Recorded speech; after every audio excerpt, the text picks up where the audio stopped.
আমার এক্স অনেক ভালো ছিল, ও আমাকে রোজ ঘুরতে নিয়ে, তুই আমাকে কোথাও নিয়ে যেতে চাস না, তুই জোর করে তো মতো নিয়ে যেতে।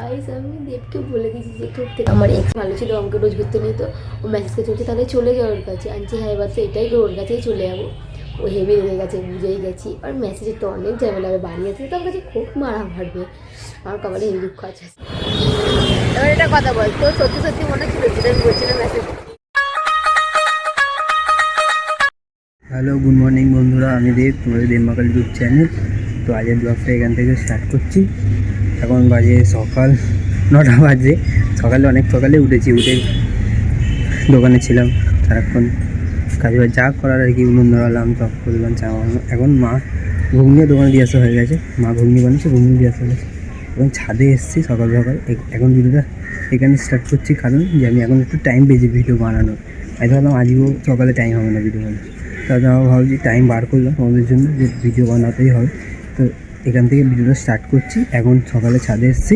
একটা এখানে কালকের ভিতরে জামা প্যান্ট কেটেছিল না, ওই জামা প্যান্টগুলো এখন শুকায়নি, সব শীতের জামা প্যান্ট না, রোদের এখন তেজ নেই। এই জামা প্যান্টগুলো এখন সব মিলবো আমি এখানে। এবং এক দুদিন সব জামা প্যান্ট মেলা হয়ে গেছে, সকালবেলা যেটি মিলেছে। আমি দেখো আমাদের এই এখানে আছে সোয়েটারগুলো, পুরো এক গামলা, এই এক গামলা সোয়েটারগুলো এখন সব আমি একটা করে মিলে দিই তাড়াতাড়ি করে। তারপর মা এখন দোকানে একা আছে, আমি তাড়াতাড়ি করে মিলে দিই, তারপর দোকানে যাবো। বন্ধুরা হয়ে গেছে, অনেক সব জামা প্যান্ট মেলা হয়ে গেছে, এই সব জামা প্যান্ট মেলা হয়ে গেছে। কিছু কিছু জামা প্যান্ট একটু ক্লিপ লাগাবো, ক্লিপ লাগানো বাকি আছে, ক্লিপটা লাগিয়ে দিই তাহলে হয়ে যাবে। এক একটা করে লাগাতে হবে, কেন ক্লিপ বেশি নেই, লাগাতে হবে, কেন ক্লিপ বেশি নেই, ক্লিপ সব হারিয়ে যায়। সবাই জামা নিয়ে এদিক ওদিক হয়ে যায়।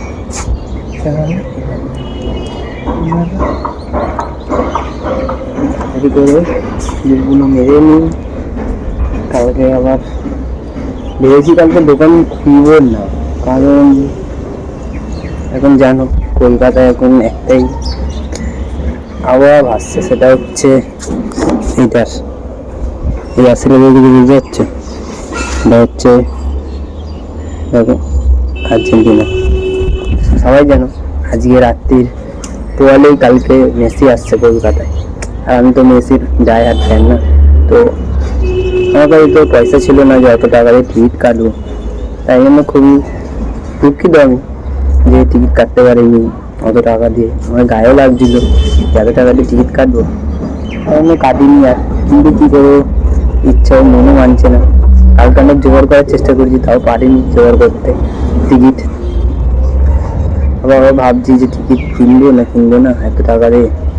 তো কালকে ভাবছি আমি যাবো ইয়েতে, ওই আর কি দেখতে তো পারবো যদি সামনেতে যায়। তো যদি যাই কালকে, যদি যেতে পারি লেক টাউনে যাবো। লেক টাউন একটা প্রায় 80 ফুট না 70 ফুট হারিয়ে মেসি একটা মূর্তি বানিয়েছে, ওটা কালকে মেসি উদ্বোধন করে। তো ওই টাইমটা যদি আমি টাউনে যেতে পারি কালকে, তাহলে কালকে আমি যাবো অবশ্যই, গিয়ে দেখবো মেসিকে। আর আমার মানে একটা যে স্বপ্ন ছিল যে মেসিকে দেখবো, নিজের চোখের সামনে দেখবো। ফোনে তো সবসময় দেখি, ফোনের মধ্যে দেখি, টিভিতে দেখি, সব সময় দেখেছি, কিন্তু কোনোদিন তো নিজের চোখে দেখতে পাবো না। বিশ্বাস করে এটা ভাবি নিজের চোখে দিন দেখতে হবে, কারণ ও তো কোনোদিন ইন্ডিয়ায় আসবে না। একবারই এসেছিল 2011-তে, তখন আমি অনেকটাই ছোটো ছিলাম, আমি তো জানতাম না তখন অতটা। তো আমি তারপর দিয়ে ভেবেছি যে কোনোদিন ভাবিনি যে মেসিকে সামনে দেখতে পারবো। তো যখন মেসির খবর এলো যে মেসি আসবে, সত্যি করে মেসি নিজের ইনস্টাগ্রামে নিজের পোস্ট করেছিল যে আমি আসবো, মানে কলকাতা, মুম্বাই, তারপর দিল্লিতে আসবো, হায়দ্রাবাদ, সব জায়গায় আসবে। তো সত্যি মেসি যখন নিজের ইনস্টাগ্রামে পোস্টটা করেছিল, খুব খুশি হয়েছিলাম যে সত্যি মেসি আসছে, তাহলে ফাইনালি আমরা দেখতে পাবো তাকে। কিন্তু যখন টিকিট ছাড়লো যেদিন, তখন আমি কাজ করছিলাম সেক্টর 3-তে। আমি প্রায় আধ ঘন্টা আগে খালি দেখছি যে কখন দেবে 12টার সময় দিত, বেলা 12টার সময় টিকিট ছাড়বে। আমি তো অতক্ষণ আমি ওয়েট করেছি যে ছাড়বে টিকিট। ফোনে আমি টাকাও রেখে দিয়েছিলাম 2000 টাকার মতো, যে টিকিটের দাম কত হবে হার্ডলি, বেশি আমি ধরিনি, আমি জানি, বুঝতে পারিনি যে এত দাম। যখন টিকিটটা সোল্ড আউট হলো, মানে ছাড়লো অনলাইনে, দেখছি এক একটা টিকিটের দাম 4,000, 5,000, 5,000, 18,000, 20,000, এত টাকা, এত টিকিটের দাম। তো আমার তো মানে তো টাকাই ছিল না যে আমি কাটবো টিকিট। তো ফাইনালি মন ভেঙে গেছিলো যে মেসি কার্ড দেখতে পাবো না, এটাই ভেবেছিলাম, কিন্তু হাল ছাড়িনি। তাও তারপর আমি ভাবলাম যে না, যদি যাই তাহলে এইভাবে যদি দেখতে পারি, তাই কালকে ভাবছি যাবো, কিন্তু শিওর না যে যাবো না। কেন, দোকান যদি মাকে বলবো, মা বাবাকে বলবো, যদি মা বাবা না শোনে তাহলে আর আমাকে দোকানই খুলতে হবে। কেন সবসময় তো আমি ইয়েই করি না, সবসময় মা বাবার কথাই শুনি। কী করবো, আমার শরীরও খারাপ, আমি যদি ওখানে যাই তো অনেকক্ষণ লাগবে। এবার মা বাবা ঘরে একা একা থাকবে, বাবার শরীরটা খারাপ, তাই জন্য মনে হয় না যে যেতে পারবো। তাই আমি তাই দৌড়ছি যে যাবো, আশা করছি। তো গেলে আমি খুবই নিজেকে ধন্য প্রমাণ করবো যে আমি মেসিকে দেখতে পাচ্ছি, নিজের আইডল। আমি একসময় খুব ভালো মানে খেলতাম ফুটবল, তো মেসিকে দেখেই খেলতাম, তো ওই জন্যই খুব ইচ্ছা। আর বাদ্যিকে সবই তো মুখে বলা যায় না, প্রকাশ করা যায় না, এতটাই ভালো লাগে মেসি খেলা। তো দেখি কালকে যদি যেতে পারি অবশ্যই দেখাবো, তোমাদের ভিডিও দেখাবো। তো চলো এখন যাই, আগুন মেলা হয়ে গেছে, সব হয়ে গেছে কাজ, এখন যাই দোকানে, দেখি মা কি করছে। তো চলো যাই। তো বন্ধুরা এখন দোকান বন্ধ করে আবার ঘরে এলাম। ভেবেছিলাম আগে চুলটা কাটবো, এইটা মানে চুল ছোটো আছে, ছোটোই আছে, এইটার জন্য অনেক ভর্তি লাগবে, অনেক কষ্ট করে এটা বড়ো করেছি, কিন্তু ভেবে আমি কেটে দেবো। কিন্তু এখন প্রায় 1টা বেজে পার হয়ে গেছে, এখন ভাবছি আর যাবো না, দেখি তার কী করি, সেম না যাবো নাকি দেখছি কী হবে। মানে স্নান করে নেবো, এখন যেখানে একটা করবো, চুল কাটতে হবে, স্নান করে নেবো, যেখানে একটা করবো। কী করি, চুলটা এখন বড়ো হয়ে গেলো, দাঁড়িয়ে লাগছে, মানে দাঁড়িয়ে দাঁড়াতে বিরক্তি লাগবে, তো এখন পিসি গেছি, এখানটা পিসি একটা হয়েছে, এখন লাগছে। বন্ধুরা মা এখন পুজো দিচ্ছে, আমার স্নান করা হয়ে গেছে, পুজো দিচ্ছে।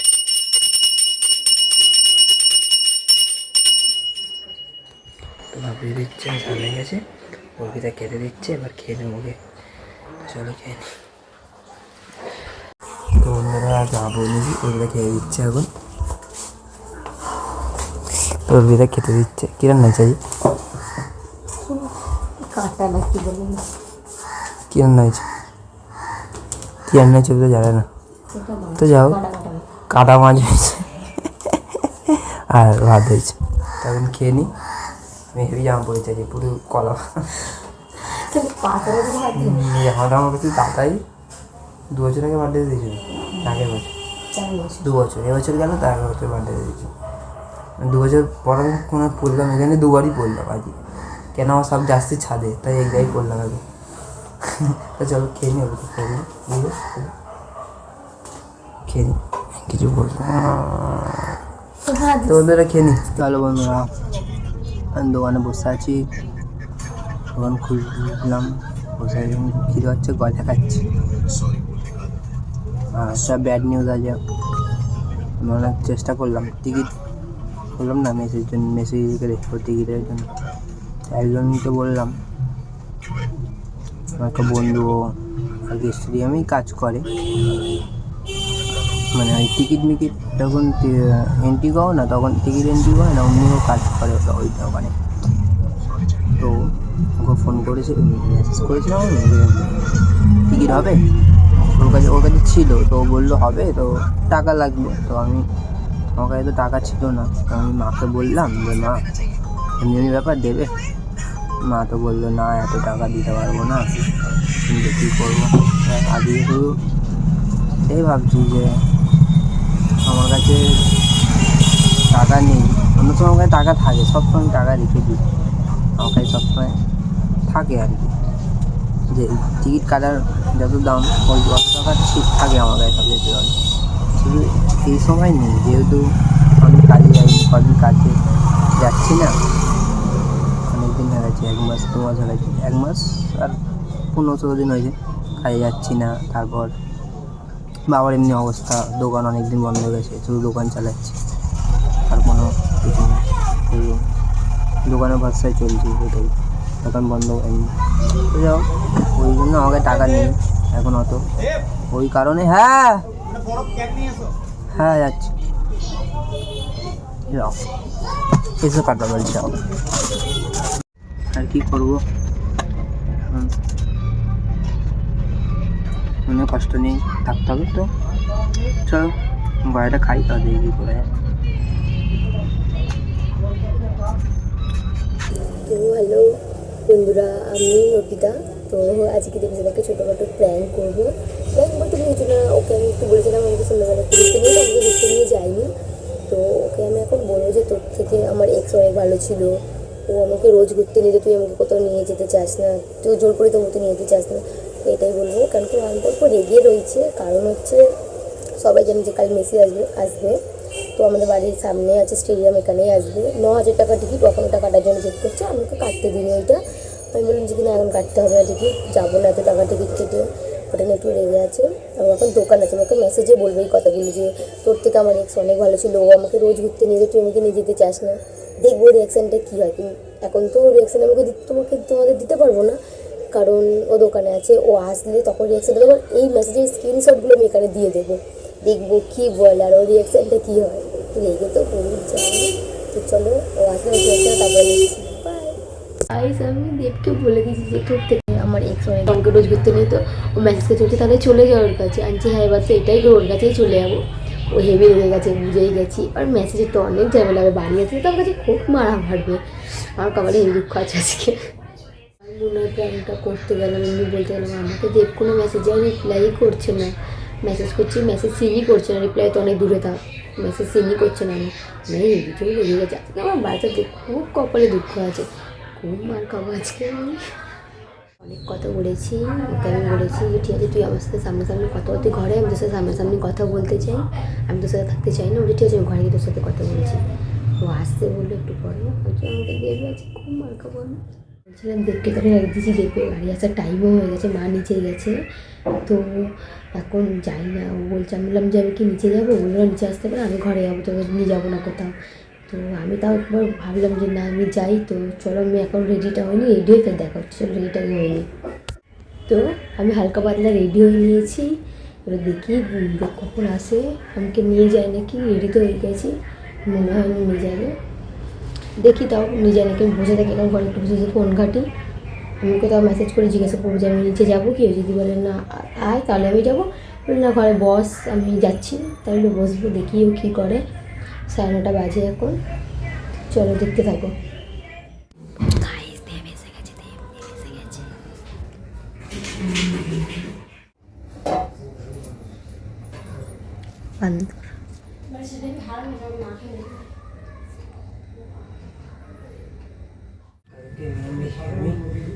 আমি দেখে দেবো।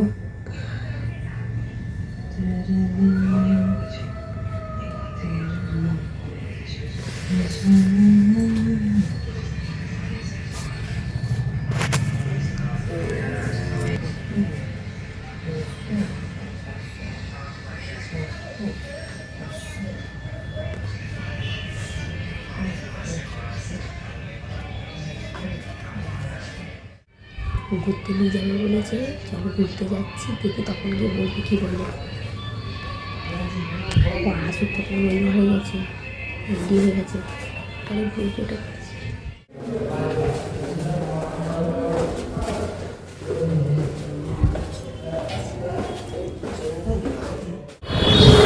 এবার এটা কথা বল, তোর সত্যি সত্যি মনে ছিল যেটা আমি বলছিলাম মেসেজ, তোর হবে ঠিক আছে, তোর আমি কত ভিডিও বানালাম,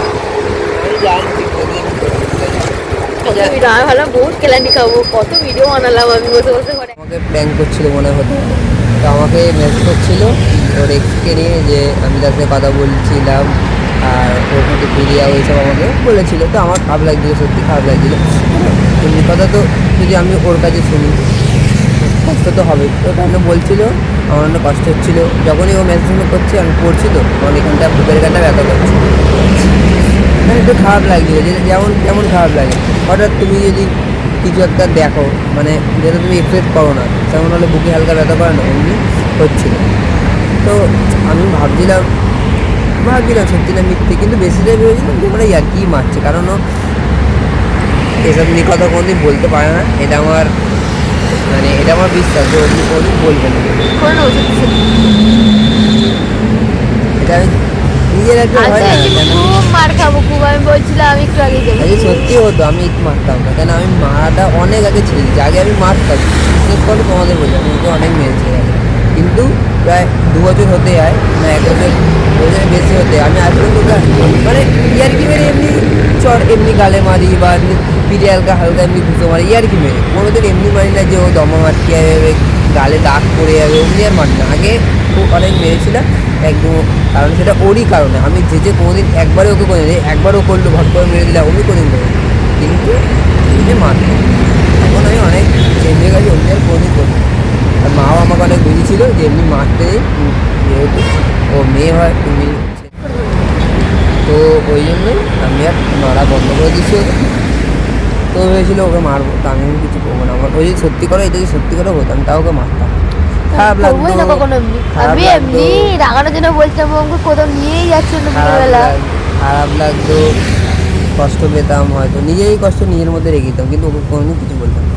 এটাই করবো ভেবেছিলাম যদি এমনি সত্যি হতো, কিন্তু কোনোদিন ওইরা করবে না আমি জানি। তো প্র্যাঙ্ক আর করতে পারলাম কই, বুঝেই গেছে মার ফার খাওয়া বললাম, মার ফার কিছু খাইনি, জানি মারবে না, তবুও একটু ভয় করে দিল মারটা দিতে পারে বিশ্বাস নেই, তখন তখন বেড়ে দেবে। আমি আর কি করছিলাম ও জানি, আমি এমনি করবোই না কখনো, এ করতে পারে কিন্তু আমি করবো না। তো ভিডিওটা এইটুকুনি, চলে আবার পরে দেখা হবে।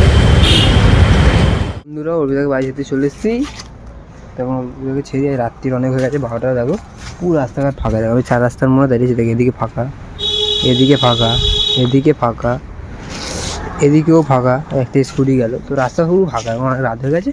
আর ওদিকে ওদিকে পুলিশ ছিল, কী ক্যালটা হয়ে যায় না। তো ভিডিওটা শেষ করে দিই, আমি অভিজাকে ছেড়ে দিয়ে চলে যাবো এখন। তো আশা করি ভিডিওটা ভালো লেগেছে, ভালো লাগলে অবশ্যই লাইক কমেন্ট এবং সাবস্ক্রাইব করে দিও। তো thank you for watching. Tata সবাইকে, তো টাটা সবাইকে, বাই। টাটা, হ্যাঁ চলে এসছি, টাটা। আর ঝপ ঝপ দাদা চলে এসছি, চলো।